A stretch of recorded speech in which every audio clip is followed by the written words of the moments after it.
In the government, I do not see either one of them. Right? If somebody takes this product exceptionally well, what do that person gets extra? Zero. Same salary. Whether you perform good or not, you are getting your promotion every 3 years or every 5 years. There is no accountability for a lot of people. And appreciation is also, in my view, with what I have observed, political leaders take that credit if they have done something good. So there is no real mechanism to make these things. Because we don't have those structures, things will go with poor quality or average quality. So this has to be thought through a bigger lens. How the bureaucracy should work, just like private organization. What are all the things that we should do? Whether incentive structure or accountability structure, both of them. Then only these things will improve. Until we do those things, the rest will be keep talking. Everybody will be saying blah blah blah, but in the ground it will be different. I agree with you on that. Sir, I have thought to you about leadership and putting up with bosses like Mr. Sindhya and Mr. Shivraj Chauhan at one go. I know it is rural development on one paradigm and this one communication on the other side, and you are managing both and being a doctor, being a politician, being a philanthropist, managing so many hats. Only acting is less, sir. I think you can try that. What? Acting? Acting. I'm not a good actor. I am genuine, it's hard to act. So my part is your company, world is doing very good in this education. Are you doing something for the education of rural people in the medical line so that they can enhance their skill and into very good doctors? No, see, learning doctor actually happens in the medical school. It doesn't happen in the villages. It's a completely different language once you get into medical school versus below. The rest is all about how you build the schools. So that's where you can make a difference. Actually, I'm building 2 large model schools in my constituency. Again, it has to be, that entire curriculum has to be a little bit different. So everybody, by the time they come out of high school, everyone should have good understanding of all the basics, everything about this world in short span. Like the video, financial management. A lot of people don't know how to do financial management, basic things. So when coming up a couple model schools, we'll see how I will be successful or not in the school. Thank you.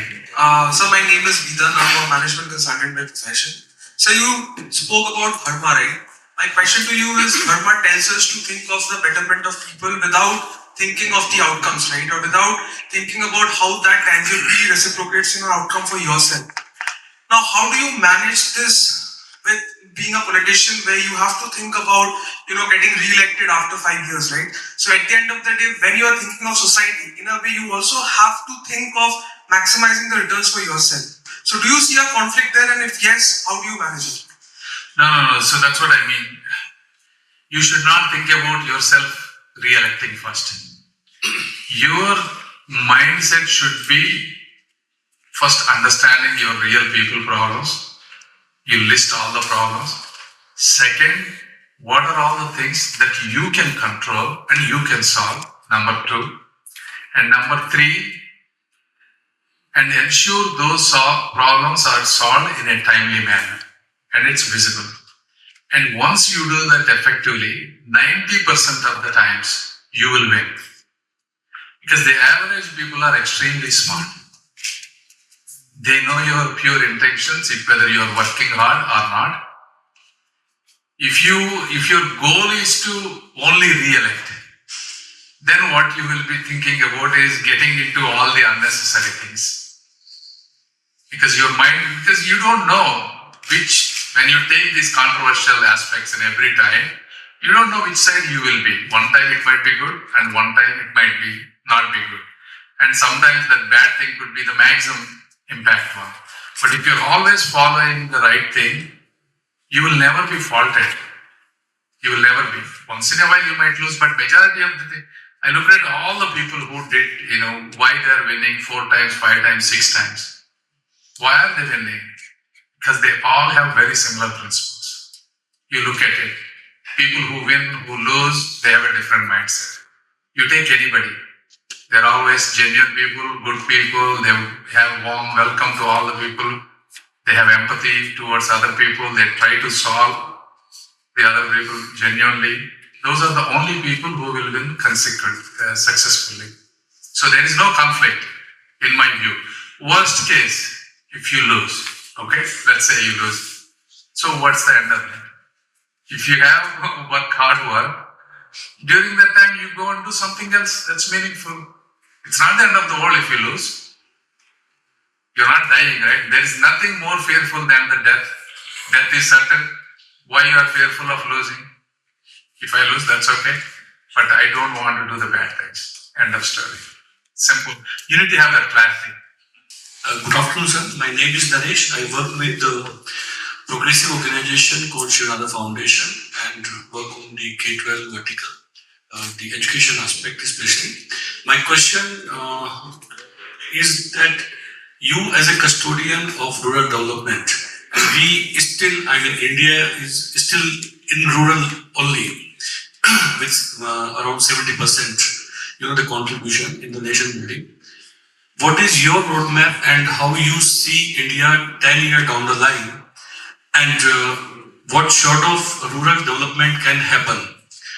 Because still there are problems related to education, related to health, related to environment, well-being, and there are many areas where people are not aware about the basic schemes of the Indian government.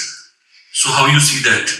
I have a compliment for you because, sir, you are such a qualified professional, I would say, than the politician. You have the ability and definitely you can frame out something which can boost these coming 10 years, for the developmental aspect. And on other way around, sir, the very basic thing is the Panchayati Raj. How you see to empower them so that they can contribute, they can have the decentralization, they can have the empowerment to make the mission successful. Okay, this is a very good question. A lot of the times when you enter into new career, you believe you can change everything, that everything is under your control, which unfortunately is not true. Okay, you are part of a system. And for example, in my view, there are only 3 people that can influence this country.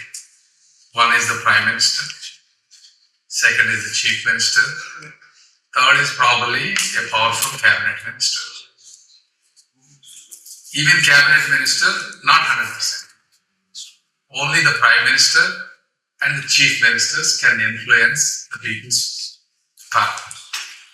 The rest of the people, majority of the times, will be implementing